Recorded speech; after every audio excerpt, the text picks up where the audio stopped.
বাচ্চাদের হাতের লেখা শেখানোর আগে বাচ্চাদের হাতটাকে আগে রিটেন ফ্লুয়েন্সিতে আনতে হবে। অর্থাৎ বাচ্চার হাতটা যাতে লেখার জন্য একদম প্রস্তুত হয়ে যায়, সেই জন্য তাকে উপযোগী করে তুলতে হবে।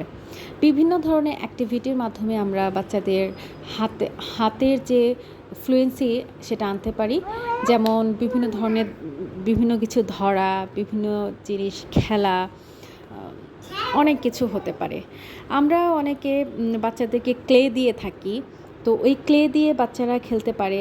তবে হ্যাঁ, বাচ্চাদের সাথে খেলতে হবে, বাচ্চাদেরকে দেখিয়ে দিতে হবে কিভাবে বাচ্চারা খেলবে, বা বাচ্চাদের মধ্যে আনন্দ সৃষ্টি করে দিতে হবে। তাহলে দেখা যাবে যে বাচ্চারা অনায়াসেই সেটা করতে যাচ্ছে।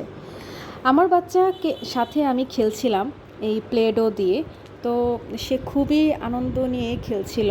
প্রথম দিকে একটু ছিল যে মনোযোগী হচ্ছিল না, কিন্তু যখন একবার, দুইবার, তিনবার আমাকে খেলতে দেখেছে, তখন সে নিজে থেকে খেলা শুরু করেছে এবং সে ডিস্ট্রাকশন ছাড়া প্রায় 15-20 সম্ভবত 25 মিনিট ধরে সে একই খেলা খেলেছে। আলহামদুলিল্লাহ, আমার অনেক ভালো লেগেছে বিষয়টা, ও এটা এনজয় করেছে।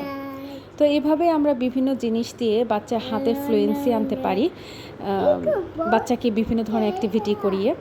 তো এটা খুবই ইম্পর্টেন্ট বাচ্চার জন্য। বাচ্চা যখন নিজে নিজে খেলা ধীরে ধীরে শিখে যায়, তখন মায়েরও অনেকটা আরাম হয়। কারণ সে যখন মনোযোগ দিয়ে খেলে, তখন মায়ের টেনশনটা কমে যায় এবং মাও নিজের কাজটা ঠিক মতো করতে পারে। আর এভাবে আমাদের বাচ্চাদের সাথে সময় দিতে হবে। বাচ্চাদেরকে যতটুকু আমরা সময় দেব কোয়ালিটি, তো বাচ্চা তত বেশি সেই সময়টা এনজয় করবে।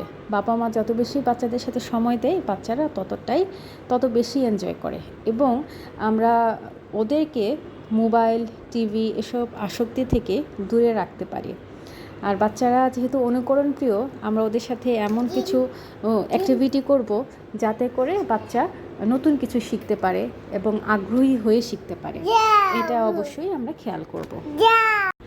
তাই বাচ্চাদের হাতে ফ্লুয়েন্সি আনতে অনেক অ্যাক্টিভিটি করা উচিত।